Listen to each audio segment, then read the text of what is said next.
type of heat exchanger, the heat exchanger is located outside the storage tank. Optical properties and the electrical property effect of this system will help us to. So, first, absorbance. So, absorbance is the effectiveness of the material to absorb radiant heat. So, the higher the absorbance, the better the energy output, and because of that, the better the performance of the solar collector. And the next one is reflectance. So, reflectance is a significant factor regarding the solar collector's optimum efficiency. So, the higher the reflectance, the better. Then, the last is transmittance. So, having a high transmittance will give us a good heat trap. So, the best one is radiance. Then, the last one is orientation of the solar for maximum exposure. So, the solar collector must mostly be perpendicular, if not at least near 90 degrees to the sun to maximize solar collection. So, we will consider two things, where it faces either north or south or being tilted depending on the degree. And for chapter 3, we'll be discussing Mr. Marcos.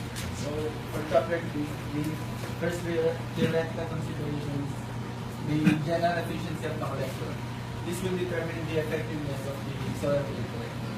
This is the ratio of the useful energy from the sun to the incident solar radiation.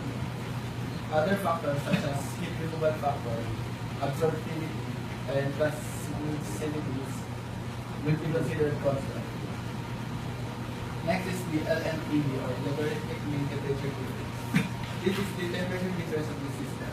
This will help determine the heat transfer coefficient of the heat exchanger.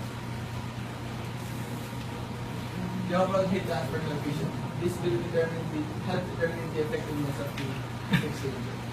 This is the overall ability of the conductive and convective barriers of heat exchanger transfer. The overall heat transfer coefficient is directly proportional to the Reynolds number and Nusselt's number. Next is the heat transfer fluid. This equation is inserted for the first equation, which is the efficiency of the collector. It is the useful energy from the sun, which will be absorbed by the collector. The heat will be transferred from the pipe to the fluid via conduction. Next is the Reynolds number. It is the characteristics of the flow certified, including the fluid properties of density of viscosity, to determine whether the flow will be turbulent or laminar flow. The higher the Reynolds number is, the higher the equilibrium. Then the Reynolds number will help predict the flow pattern of the fluid in different conditions. Next is the D number. It is the study of the curvature of a pipe, the open channels. The higher the D number will be, the lower will be the pressure. And for the Nusselt number, the ratio of the convective to conductive heat transfer of the fluid to the boundary. This is the comparison of the convective and conductive rates. When the higher the Nusselt number, the higher the heat will be. Last is the Prandtl number. It is the ratio of momentum diffusivity or kinematic viscosity to thermal diffusivity. So the following factors will help determine the activity of the solar system.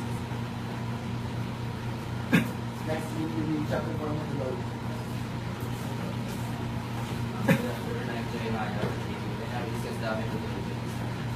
This is the process for calculating study. First is the design of the system, then we acquire the materials. After that, we select the right pack to be used and fabricate the heat exchanger, collector, and storage tank. Then we will assemble it. Then we will test it. Right? If it's function properly, and if not, we will request the design. And if it function properly, we will proceed to data collection. After data collection, if the desired data is obtained, it's finished. And if not, we will again decide if there is error in the design of the system.